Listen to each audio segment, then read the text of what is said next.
أعوذ بالله من الشيطان الرجيم. بسم الله الرحمن الرحيم. وكذلك أوحينا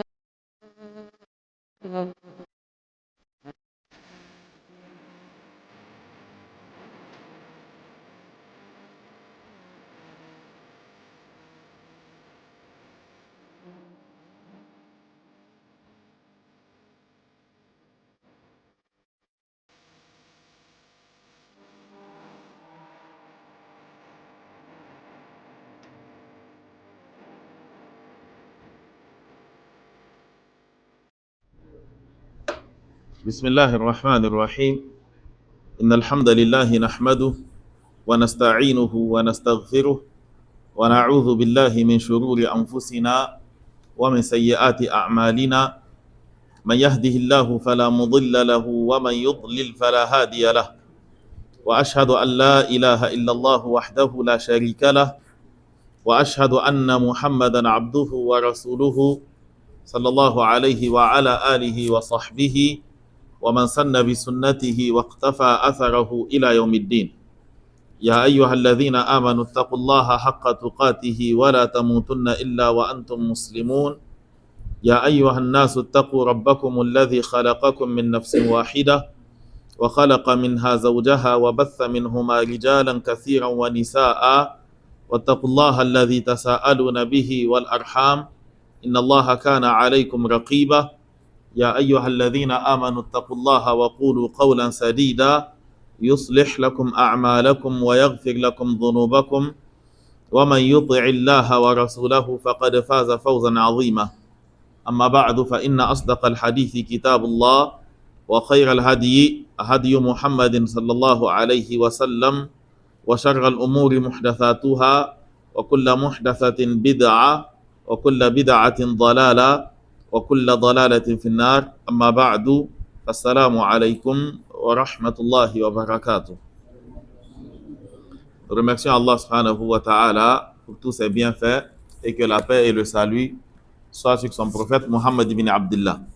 Nous sommes donc aujourd'hui le 19 du mois de Ramadan de l'an 1447 qui correspond au 8 mars 2026. Nous allons Inch'Allah continuer avec notre tafsir et nous sommes à la 6e assise du tafsir donc de ce mois. Nous nous étions arrêtés donc sur le verset Ihdina as-sirata al-mustaqim et nous avons lu ce que le cheikh Abdurrahman as-Sa'di rahimahullah ta'ala a dit à ce sujet.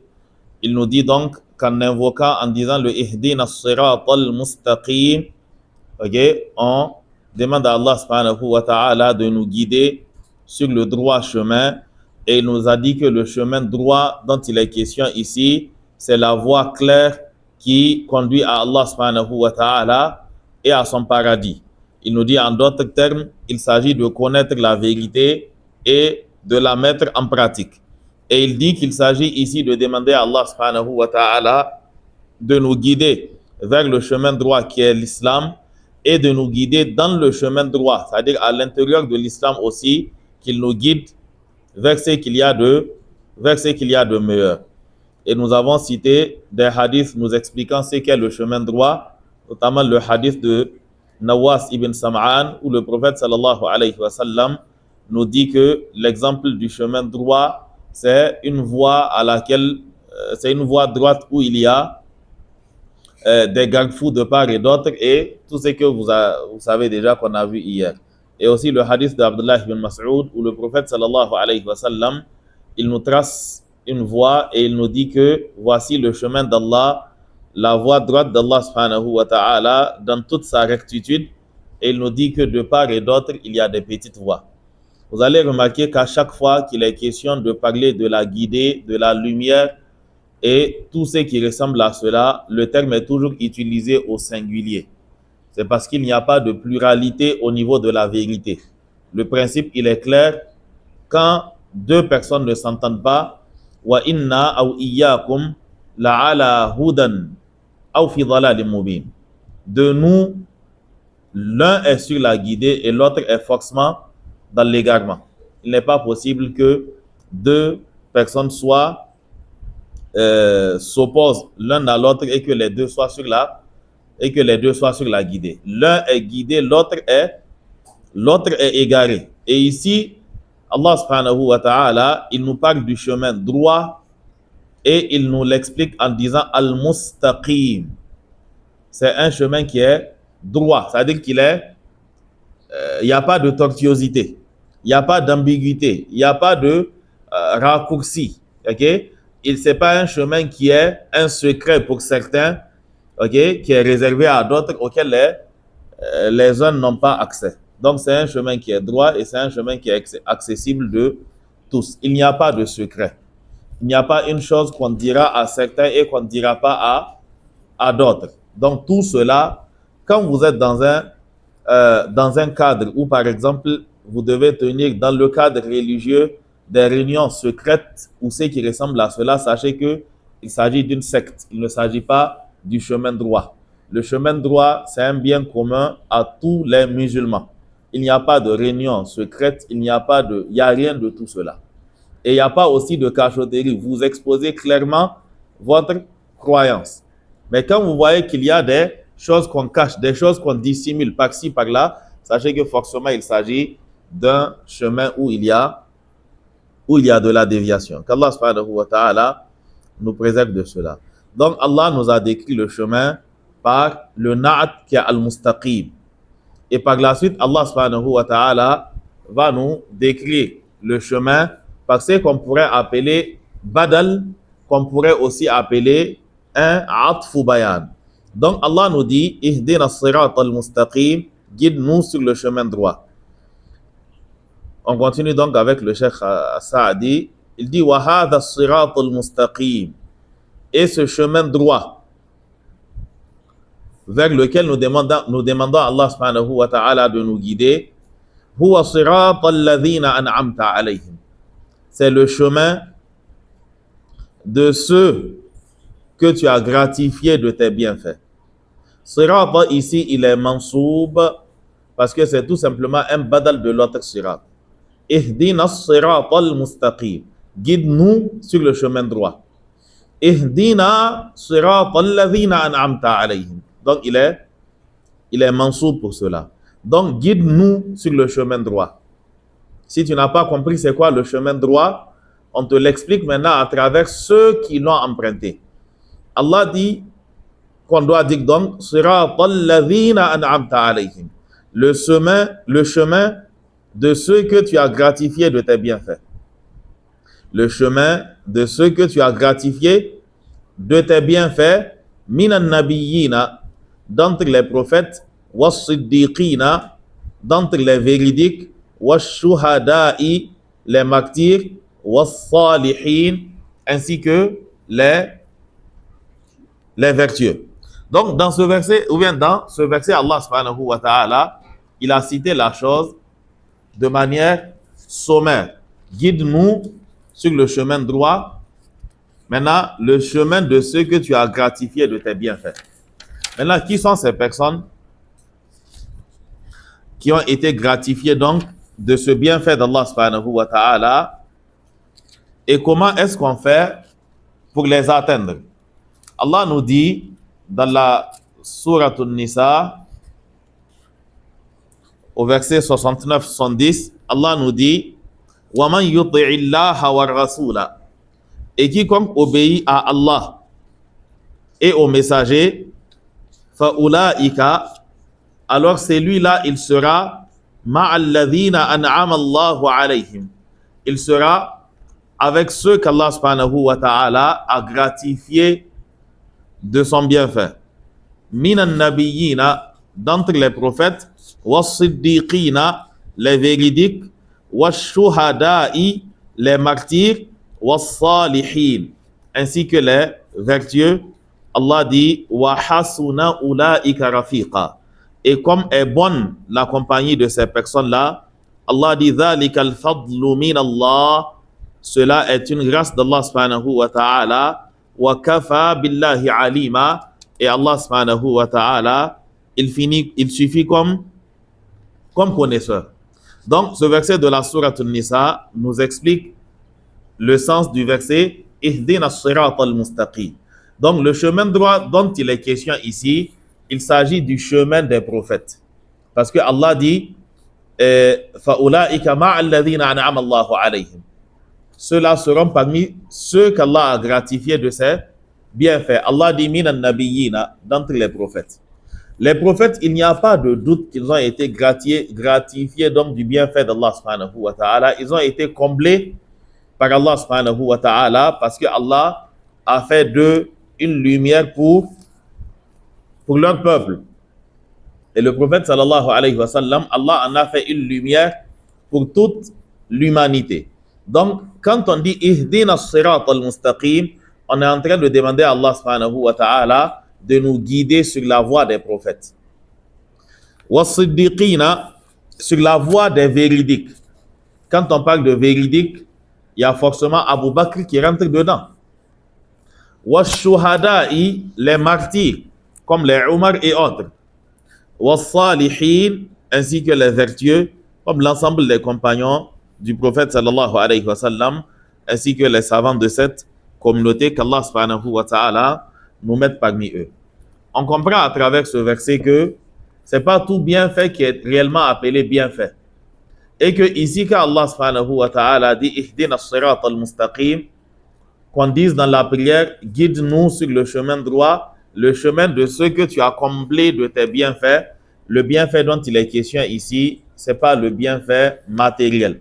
Parce que le bienfait matériel, il n'est pas forcément synonyme de l'amour d'Allah subhanahu wa ta'ala, ni de la guider dans la vie d'ici-bas, encore moins signe du succès dans l'au-delà. Et c'est pour cela qu'Allah subhanahu wa ta'ala, il nous dit dans le Coran, فَأَمَّا الْإِنسَانُ إِذَا مَبْتَلَاهُ رَبُّهُ فَأَكْرَمَهُ وَنَعَّمَهُ فَيَقُولُ رَبِّي أَكْرَمَنِ وَأَمَّا إِذَا مَبْتَلَاهُ فَقَدَرَ عَلَيْهِ رِزْقَهُ فَيَقُولُ رَبِّي أَهَانَنِ. Allah subhanahu wa ta'ala dit, et l'homme, quand son Seigneur l'éprouve, c'est une épreuve. Le fait qu'on te donne ou bien le fait qu'on te prive, dans tous les cas, c'est une épreuve. Donc, Allah dit, et l'homme, quand son Seigneur l'éprouve, qu'il l'anoblit et qu'il lui accorde les biens de la vie d'ici-bas, alors il dit, mon Seigneur m'a aimé, mon Seigneur m'a anobli. Et quand Allah subhanahu wa ta'ala l'éprouve en le privant des biens de la vie d'ici-bas, il dit automatiquement, mon Seigneur m'a humilié. Allah dit que kalla, cette logique, elle n'est pas fondée. Le bienfait mondain ne signifie rien. Donc, quand on demande le chemin de ceux qui ont été gratifiés du bienfait d'Allah subhanahu wa ta'ala, il ne s'agit pas de la richesse. Et c'est pour cela que le verset n'a pas dit fa'ulaika alladhina ou bien fa'ulaika al-aghniya ou bien là. Allah dit minan nabiyyin. Il s'agit précisément des prophètes was-siddiqina was-shuhada'i was-salihin. Donc, le vrai bienfait, c'est cela. Au contraire, les bienfaits de la vie d'ici-bas, quand Allah te les accorde, il faudrait regarder ton état. Selon ton état, sache que dans certains cas, il s'agit de supplice, il ne s'agit pas de bienfaits.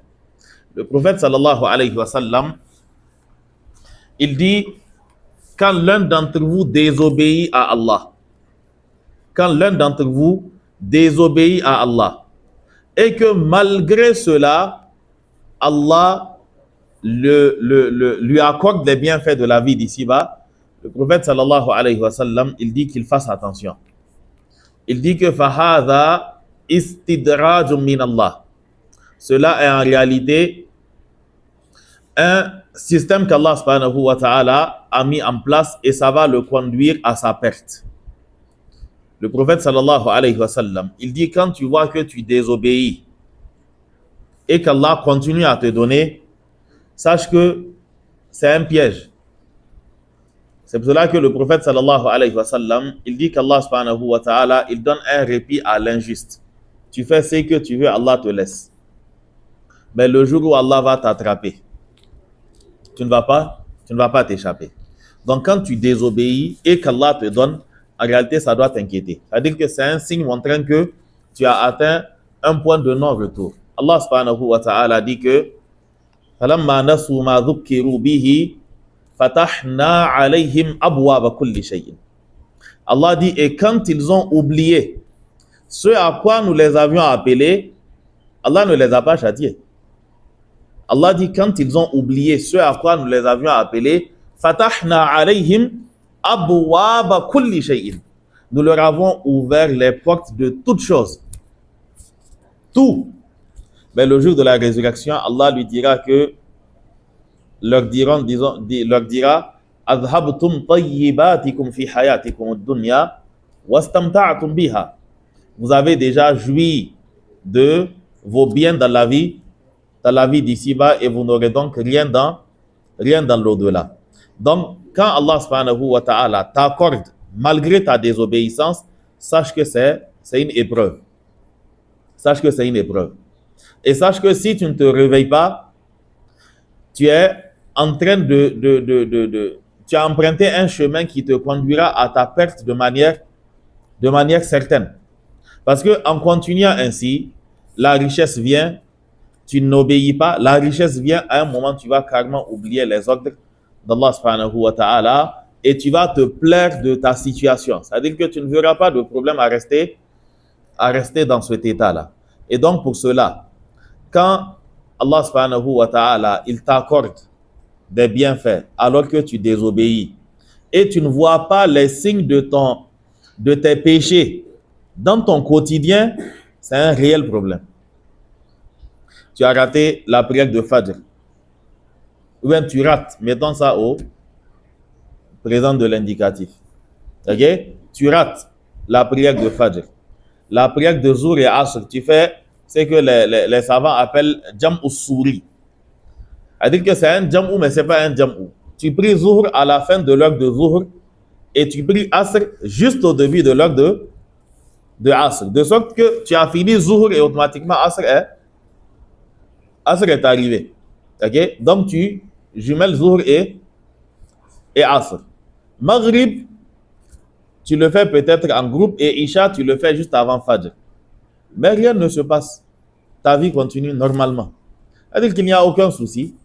Si tu veux, tu pries. Si tu veux, tu ne pries pas. Ok? Le jour où tu te rappelles, tu pries. Quand c'est Jum'a, tu pries.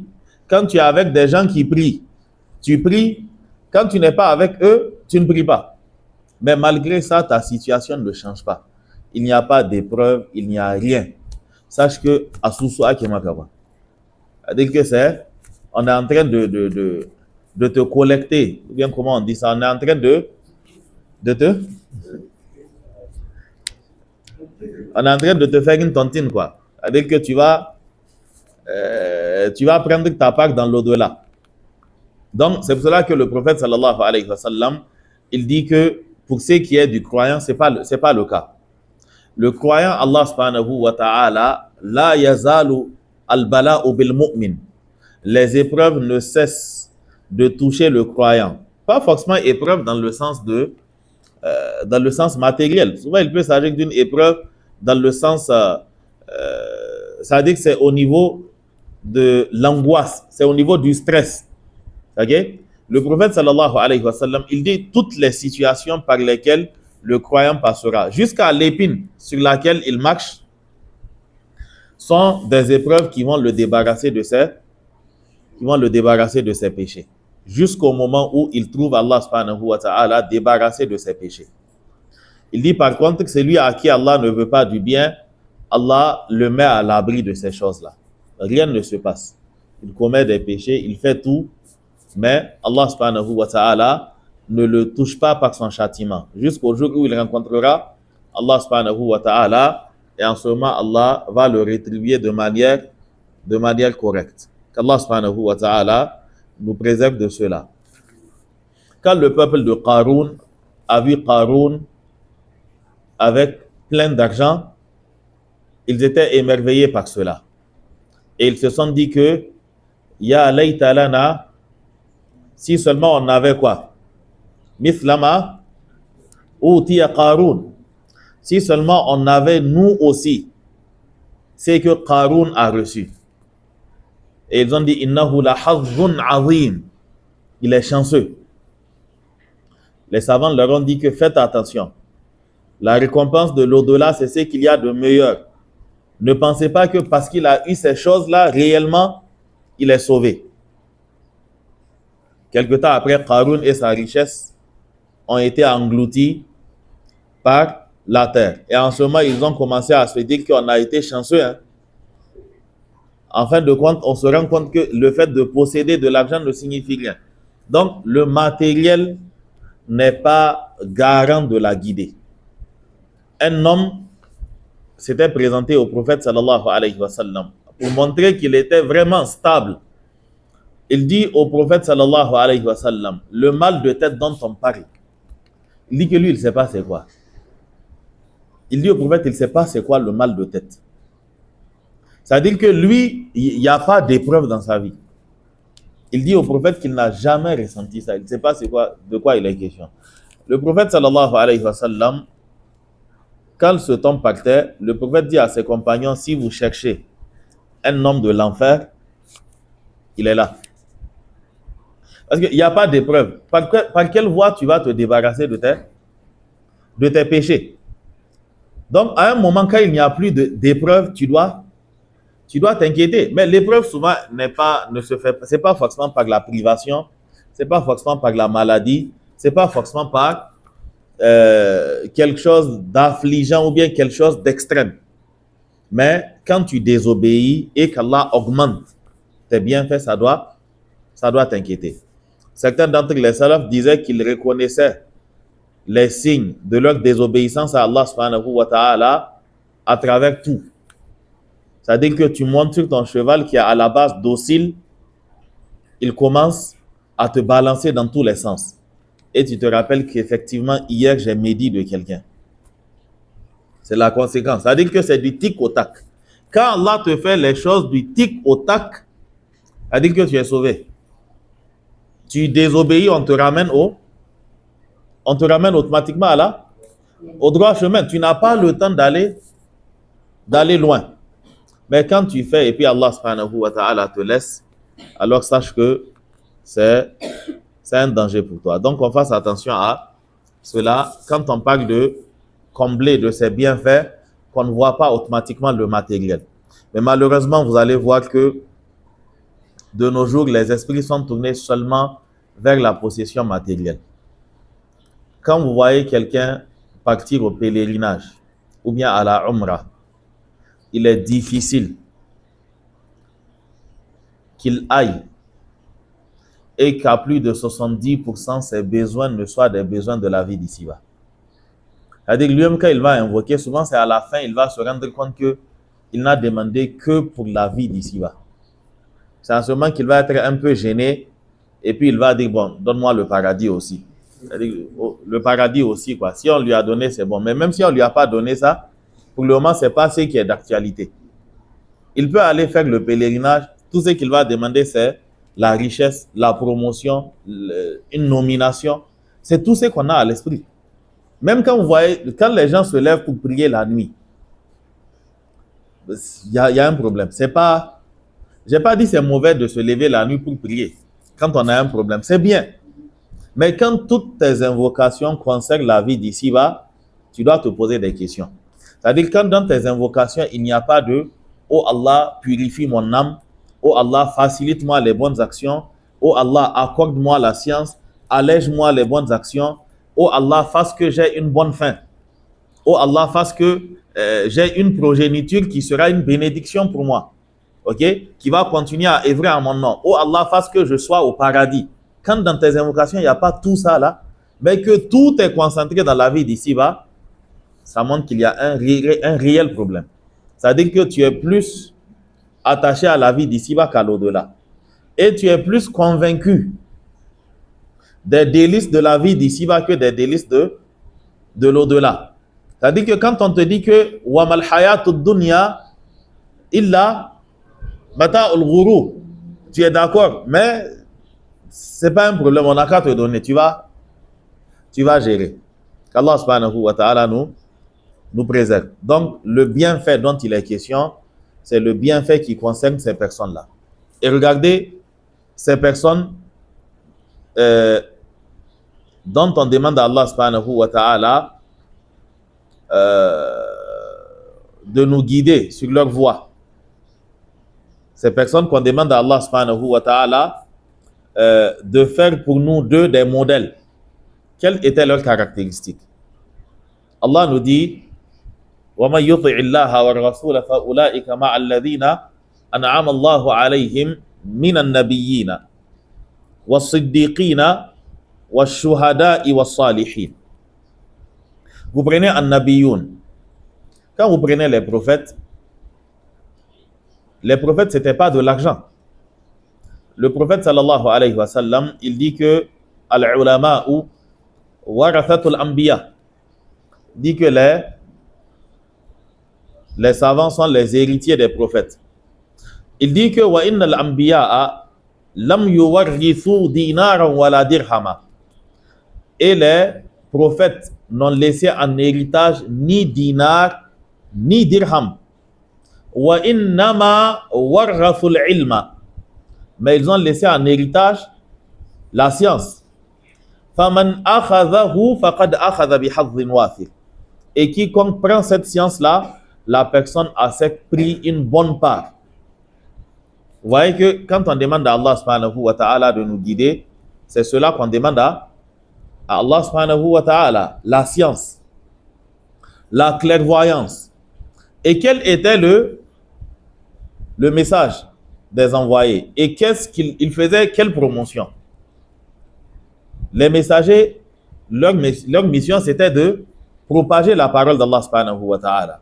C'était d'attirer les gens vers Allah subhanahu wa ta'ala. Ils n'avaient pas autre fonction que ça. Allah dit « Rusulan mubashirina wa munzirina » Il a envoyé des prophètes avertisseurs et annonciateurs de bonnes nouvelles. C'est cela, le travail des messagers.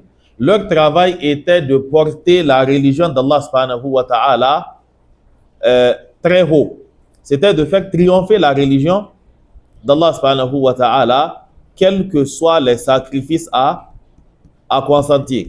Allah subhanahu wa ta'ala, il nous dit وَكَأَيٍّ مِّن نَبِيٍّ قَاتَلَ مَعَهُ رِبِّيُّونَ كَثِيرٌ فَمَا وَهَنُوا لِمَا أَصَابَهُم فِي سَبِيلِ اللَّهِ وَمَا ضَعُفُوا وَمَا اسْتَكَانُوا. Allah subhanahu wa ta'ala, il dit, et combien de prophètes قَاتَلَ مَعَهُ رِبِّيُّونَ كَثِيرٌ. Dans d'autres qira'a وَكَأَيٍّ مِّن نَبِيٍّ قُتِلَ مَعَهُ رِبِّيُّونَ كَثِيرٌ.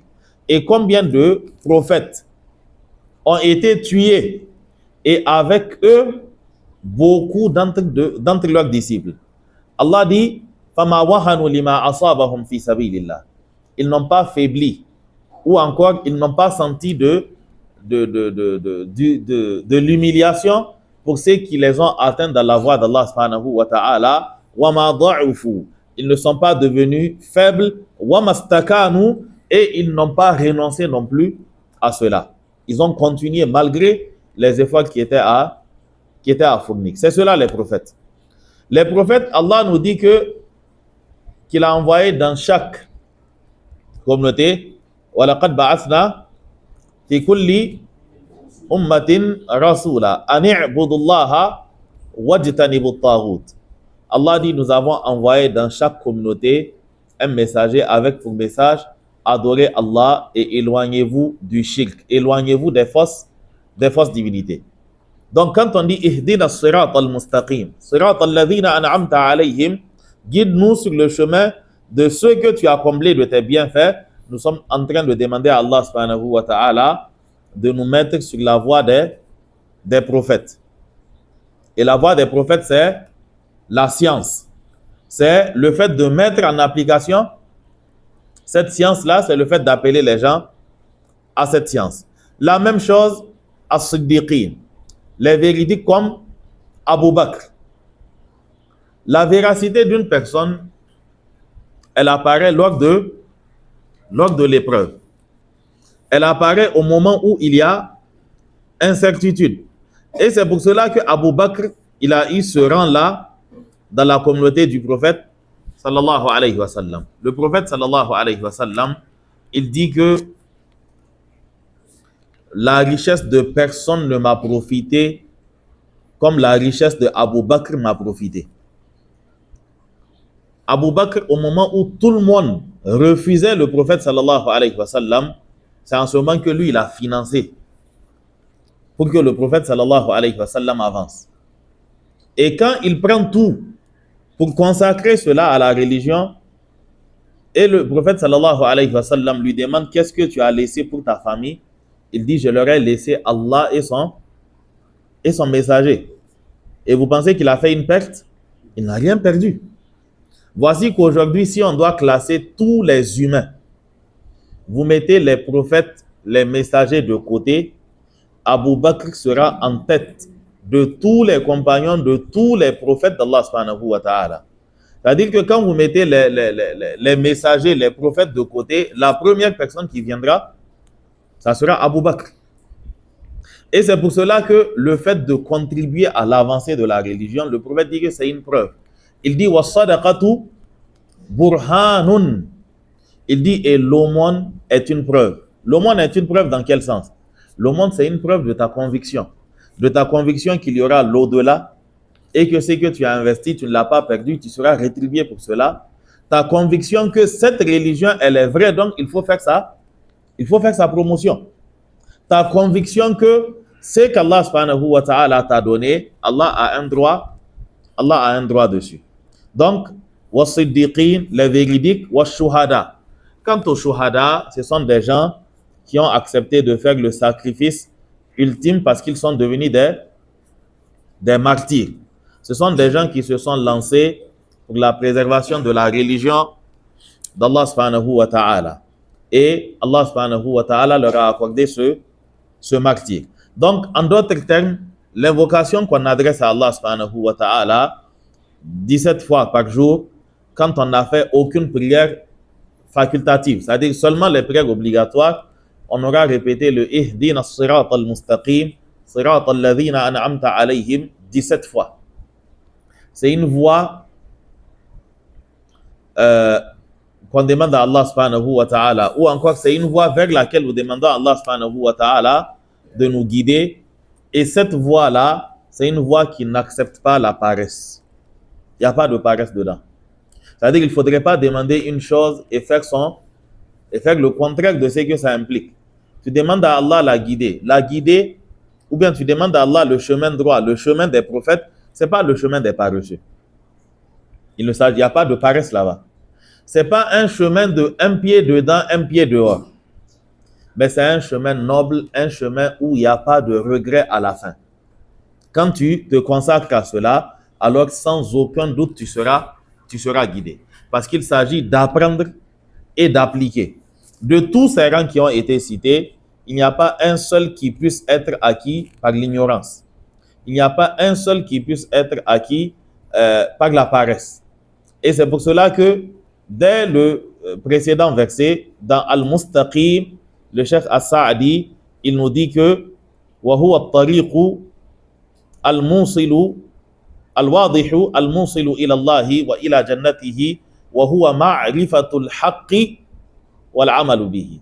Il dit que c'est le fait de connaître la vérité et de la mettre en pratique. Qu'Allah subhanahu wa ta'ala nous accorde cela.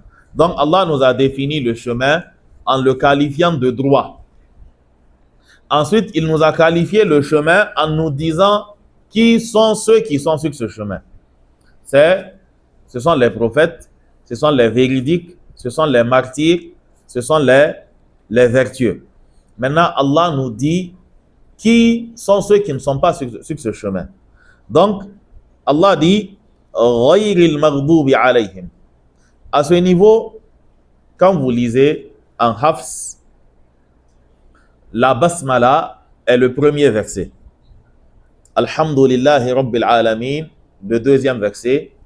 Ar-Rahman Ar-Rahim, troisième. Maliki Yawmiddin, quatrième. Iyyaka na'budu wa iyyaka nasta'in, cinquième. Ihdina as-sirata al-mustaqim, sixième.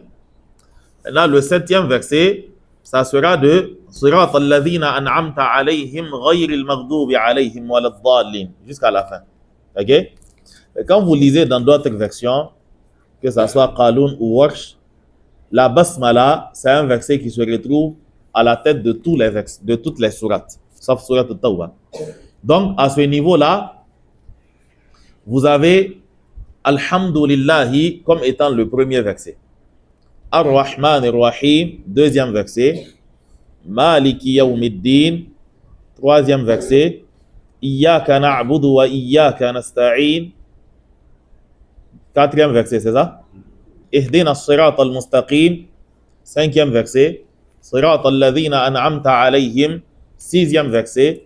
Ghayril maghdubi alayhim waladdallin sera le septième verset. Donc, c'est juste au niveau du. Sachez que selon les versions les variantes de lecture, les fins des versets ne sont pas forcément les mêmes. Ok? Si vous lisez en Warsh, généralement comme nous dans nos contrées, c'est Warsh ou Hafs, donc il est plus facile de les citer comme référence. Quand vous prenez des sourates telles que Al-Qari'a, en Hafs, c'est Al-Qari'a, Mal-Qari'a. Mais en Warsh, c'est Al-Qari'atu, Mal-Qari'a. Ça fait un seul verset. Ou encore, Alladhina hum yura'una wa yamna'una al-ma'un, de la sourate Ma'un. Ici, ça sera un verset. De l'autre côté, il s'agit de deux versets. Donc, c'est la même chose au niveau de la sourate al-Fatiha. Comme Allah a dit, وَلَقَدْ أَتَيْنَاكَ سَبْعًا مِنَ الْمَثَانِ, alors il n'y a pas de doute, il y a 7 versets. Maintenant, au niveau de la numérotation des versets, tout dépendra de la riwaya dans laquelle on lit. Soit on considère la Fatiha et la Basmala comme un verset indépendant, ou encore on compte la Basmala comme étant un verset qui est inclus dans la Fatiha. Ok? Donc, Ghayril Maghdubi. Le Ghayri, il porte Kasra. Vous avez des lecteurs qui interdisent le fait de commencer quand on lit en Hafs, le fait de couper Sirat alladhina an'amta alayhim Ghayril maghdubi alayhim waladdallin. Ils disent que la raison, c'est que le Ghayri est majrour et il est forcément lié à une raison précédente qui sera soit un harf jar ou encore un mudaf qui a précédé. Et donc, par conséquent, on ne doit pas commencer par Ghayril maghdubi alayhim. Ok? Mais en réalité, il n'y a pas de problème à ce niveau, tout simplement parce que dans des riwayat qui sont proches, le Ghayril maghdubi, c'est le début du second verset. Et il n'y a pas de différence au niveau des harakat. S'il y avait une différence au niveau des harakat, on dira que à ce niveau-là, le fait de commencer par le Ghayri prend un sens qu'il n'a pas de l'autre côté. Donc, c'est fait qu'il n'y a aucun souci dans le fait de couper Ihdina as-sirat al-mustaqim, sirat alladhina an'amta alayhim, ghayril maghdubi alayhim. Comme il n'y a pas de problème aussi à lire tout le verset, sirat alladhina an'amta alayhim, ghayril maghdubi alayhim waladdallin. Si ton souffle te permet de le faire, alors c'est ce qui est meilleur. Ok? Si ton souffle te permet de coller de là-bas jusqu'à la fin, c'est ce qui est meilleur. Si ton souffle ne te le permet pas, il n'y a pas de souci. Maintenant, la question au niveau de la loura. Pourquoi est-ce que le Ghayri est majrour? Pourquoi est-ce qu'il a pris Kasra? Pour comprendre cela, il faut retourner plus haut. Allah subhanahu wa ta'ala, au verset 6, il a décrit la voix en question par un nat, al-mustaqima. Dans le verset suivant, Allah a défini la voix par une idafa. C'est bien ça. Quand vous regardez le verset 6, le as-siratu, il est ma'rifa par le al. Il est défini par le alif lam. C'est ça? Quand vous regardez le verset suivant, le as-siratu a perdu son alif lam. C'est ça? Et maintenant, il a été défini par quoi? Par le ismun mawsoul, le alladhina, qui est aussi défini. Donc, quand on dit ihdina as-sirat al-mustaqim, sirat alladhina an'amta alayhim, sirat ghayril maghdubi alayhim waladdallin. Donc, on a défini la voix en disant à qui elle appartient et on a défini la voie en disant à qui elle n'appartient pas. Guide-nous sur le chemin droit, le chemin de tes serviteurs, le chemin qui n'est pas celui des al-maghdubi alayhim. Guide-nous sur le chemin droit, le chemin de tes serviteurs que tu as comblé de tes bienfaits, ce chemin qui n'est pas celui de ceux qui ont encouru ta colère et qui n'est pas non plus le chemin des égarés. Ok? C'est ce qui fait que le ghayr, il est majrour parce que son mudaf est passé déjà. Donc, صراط الذين أنعمت عليهم غير المغضوب أي صراط غير المغضوب عليهم. La voie qui n'est pas celle de ceux qui ont encouru ta colère, encore moins celle des égarés. Ok? Donc, Allah subhanahu wa ta'ala, il nous dit غير المغضوب عليهم. Ne nous mets pas sur la voie de ceux qui ont encouru ta colère. ولا الضالين. Et ne nous guide pas non plus vers le chemin de ceux qui se sont égarés. Les savants se sont posé la question, qui sont al-maghdubi alayhim et qui sont ad-dallun? À qui est-ce que cela fait allusion? Ibn Kathir rahimahullah ta'ala, il rapporte les propos de Ibn Abi Hatim dans son tafsir. Ibn Abi Hatim, dans son tafsir, il rapporte de plusieurs compagnons que al-maghdubi alayhim, ce sont les juifs. Et al-yahoud, ce sont al-dallin plutôt, ce sont les chrétiens. Al-maghdubi alayhim, ce sont les juifs. Al-dallin, ce sont les chrétiens. Et il dit wala a'lamu bayna al-mufassirin fi hadha ikhtilafan. Il dit et je ne connais pas de divergence à ce sujet entre les mufassirun. Donc Allah subhanahu wa ta'ala, il nous dit demander à être guidé sur la voie des prophètes. Cette voie-là, c'est la voie de ceux que j'ai comblés de mes bienfaits. Et cette voie, elle n'est pas celle de ceux qui ont encouru la colère d'Allah, elle n'est pas non plus celle des égarés. Al-maghdubu, c'est al-maf'oul du verbe ghadiba. C'est lui qui est en colère, ghadibun. C'est lui contre qui on est en colère, étant donné que le verbe ghadiba yata'adda biwasitati harfin. Le verbe ghadiba, quand on veut parler de tu t'es mis en colère contre un tel, il te faut un harf jar. Donc je dis ghadiba ala waladihi. Ghadiba ala waladihi. Il s'est mis en colère contre son enfant. Et donc son enfant est al-maghdubu alayhi. C'est contre lui qu'il s'est mis en colère. Donc le chemin de ceux qui ont encouru la colère d'Allah subhanahu wa ta'ala, ceux qui ont encouru la colère d'Allah subhanahu wa ta'ala, ce sont les juifs. Pourquoi Allah subhanahu wa ta'ala les a appelés ainsi? Pour ce qui concerne les juifs, les raisons de cette colère d'Allah subhanahu wa ta'ala sont multiples. Mais parmi ceux-là, il y a le fait qu'ils aient refusé le prophète sallallahu alayhi wa sallam tout en sachant qu'il était le messager d'Allah subhanahu wa ta'ala juste parce que son message ne leur convenait pas. Juste parce qu'il était apparu dans un peuple qu'il n'aimait pas. Allah subhanahu wa ta'ala nous dit bi'sa mashtaraw bihi anfusahum an yakfuru bima anzala Allah baghyan an yunazzila Allah min fadlihi ala man yasha'u min ibadihi faba'u bighadabin ala ghadabin walil kafirina adhabun muhin.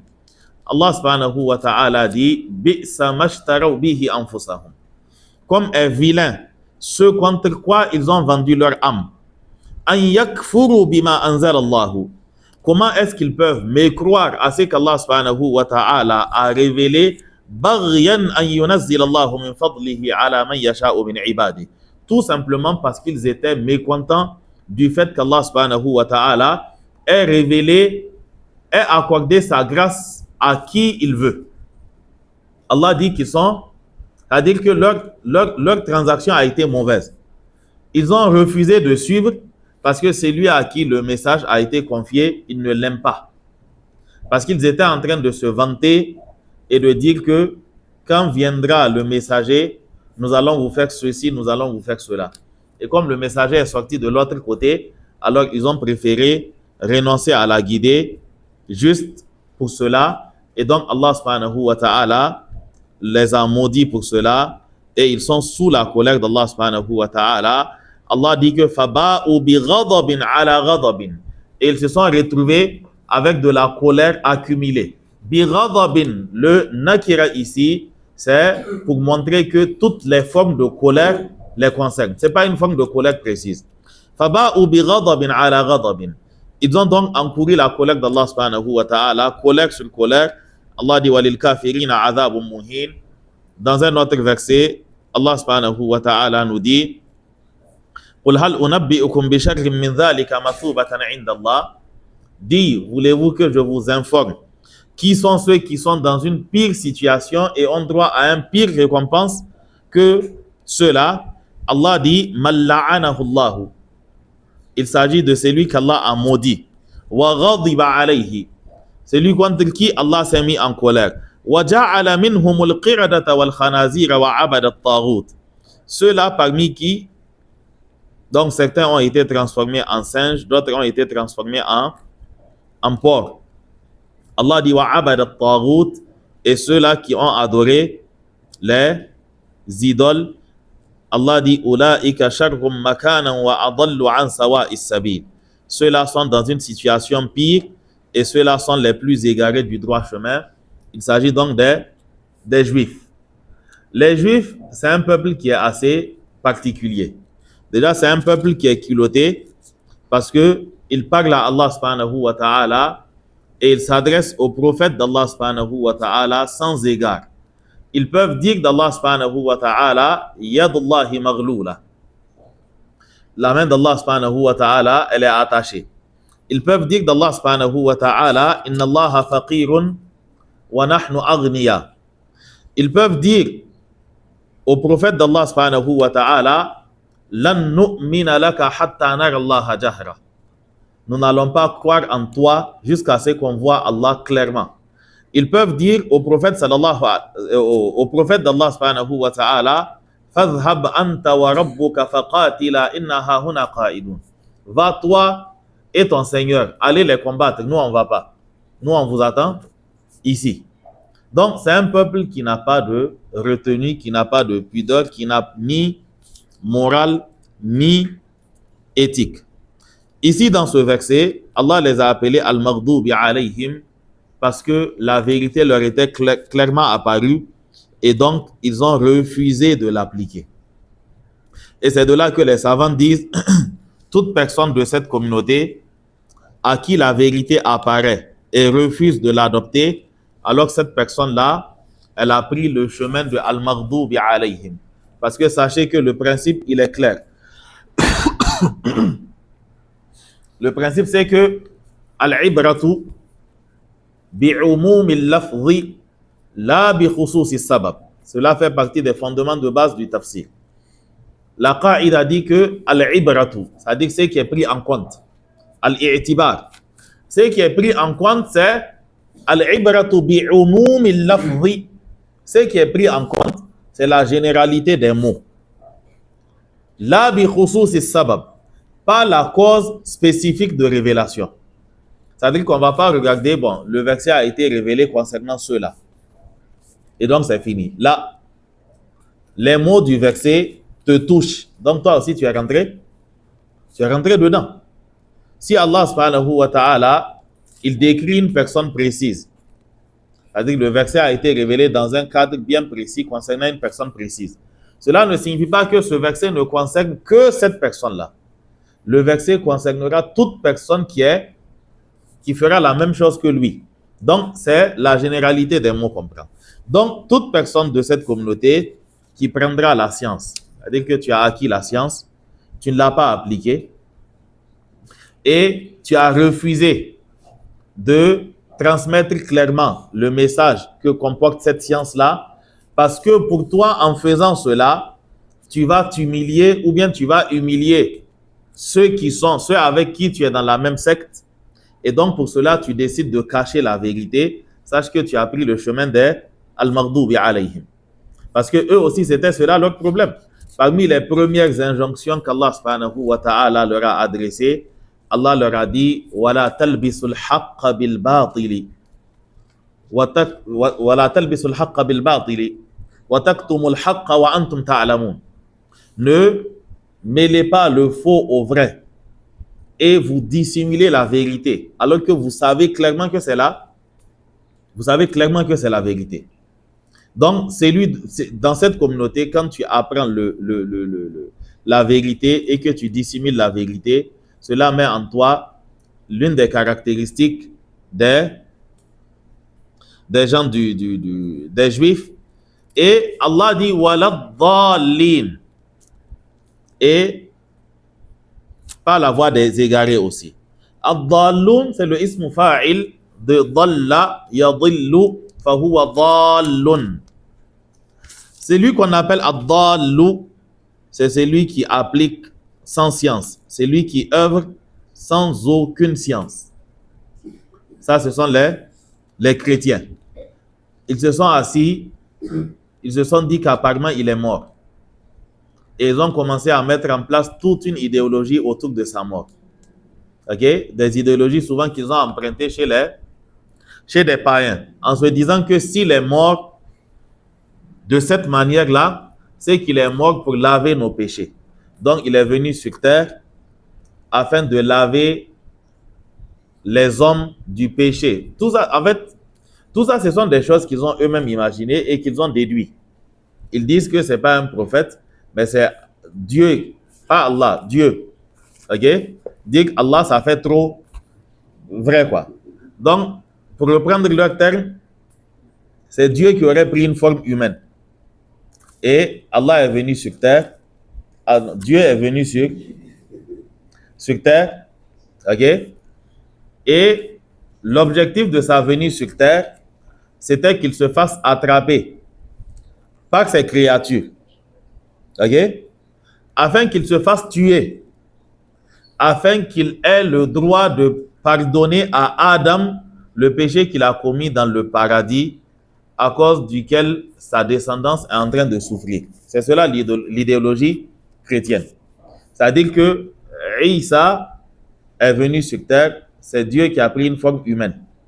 Parce que quand Adam et sa femme Hawa, dans le paradis, ils ont mangé le fruit de l'arbre interdit, Allah les a punis pour ce qu'ils appellent le péché originel. Faites attention, un musulman ne doit pas utiliser cette expression de péché originel. Parce que le principe de péché originel, c'est dans la comment vous appelez ça? Dans la croyance des chrétiens. C'est-à-dire que le péché originel, c'est le péché de Adam. Et ce péché a touché à sa descendance. Et c'est ce qui fait que l'homme, il ne peut se nourrir qu'à la sueur de son front. Et c'est ce qui fait que la femme, elle enfante dans la douleur. Ils disent que tout ça, ce sont les conséquences du péché originel. Donc, un jour, Dieu a décidé de pardonner aux hommes ce péché-là. Et comme il ne peut pas le pardonner comme ça, il faut qu'il y ait un sacrifice. Et comme l'outrage, c'était contre Allah subhanahu wa ta'ala, donc il fallait que le sacrifice soit digne de la personne qui a été outrée. Et donc, il fallait que lui, Dieu, descende, que ces créatures l'attrapent, lui donnent la mort, pour qu'il puisse revenir à la vie et pardonner le péché de Adam qui a touché à sa descendance. Bah, ça fait un peu mythe. C'est cela le christianisme. Ok? Bon, c'est cela. C'est leur explication qui est là. Ok? Donc, Allah a pris la forme humaine, il a été tué par les humains et finalement, satisfait de leur acte, il l'a pardonné aux humains.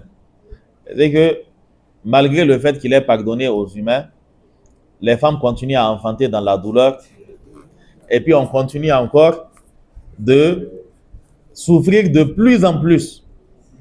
Ok, ça c'est pas la sueur de ton front seulement. Donc c'est pour cela qu'on les appelle ad-dallun. Et ce qui fait que même les juifs rient des chrétiens. Vous savez que dans la aqida des juifs, même actuellement, ils disent qu'un juif peut rentrer dans une mosquée. Mais ils disent qu'un juif ne peut pas rentrer dans une église. Parce que les chrétiens sont des païens. C'est-à-dire qu'aujourd'hui, ils considèrent les chrétiens comme étant des païens. Parce qu'ils ne voient pas en fait en quoi les chrétiens, il n'y a pas de logique dans leur raisonnement. Ils disent que les chrétiens sont des païens. Parce que quand tu rentres dans une église, tu verras des idoles, des images, la Sainte Marie, et voilà. Et ils font le shirk de manière directe. Sainte Marie, Mère de Dieu, pardonne pour nous pauvres pécheurs. Il n'y a pas plus shirk que cela. Et surtout si tu as fait une école confessionnelle, chaque matin peut-être qu'on vous a fait réciter cela. Ok, Sainte Marie, Mère de Dieu, pardonne pour nous pauvres pécheurs. C'est une adoration claire. Ok? Ou encore, une religion qui vient réellement d'un prophète qui est décédé il y a à peine 2000 ans. Comment est-ce que cette religion a été dénaturée au point où vous rentrez dans une église, vous voyez une dame avec un enfant au dos. Et on vous dit que c'est la mère de Dieu et celle qui est sur son dos, c'est Dieu. Et maintenant, il y a un autre qui est accroché sur une croix. Et on dit que c'est lui, Dieu. Et l'image a été captée quand ces créatures l'ont mis. Ibn al-Qayyim, il leur pose la question. Il dit, Aya ubbad al-Masihi lana su'alun. Nuridu jawabahu mimman wa'ahu. Il dit, oh vous qui adorez Isa ibn Maryam, nous avons une question. Et nous voulons la réponse, si vous comprenez la question. Il dit, إذا مات الإله بصنع قوم أماتوه فهل هذا إله? Il dit, si le Dieu a pu se faire attraper par des humains et ils l'ont tué, il dit, vous êtes sûr que c'est Dieu? Et il dit, est-ce que vous pouvez admettre que Dieu ait pris place dans le ventre d'une femme qu'il a enfantée dans le sang? Il dit, vous êtes sûr que c'est réellement Dieu? Il leur pose la question. Il dit, vous savez qu'il mange, il boit, et il fait ce que boire et manger implique. Il dit, vous êtes toujours d'accord que c'est réellement Dieu? Donc, pour cela, on les appelle ad-dallun.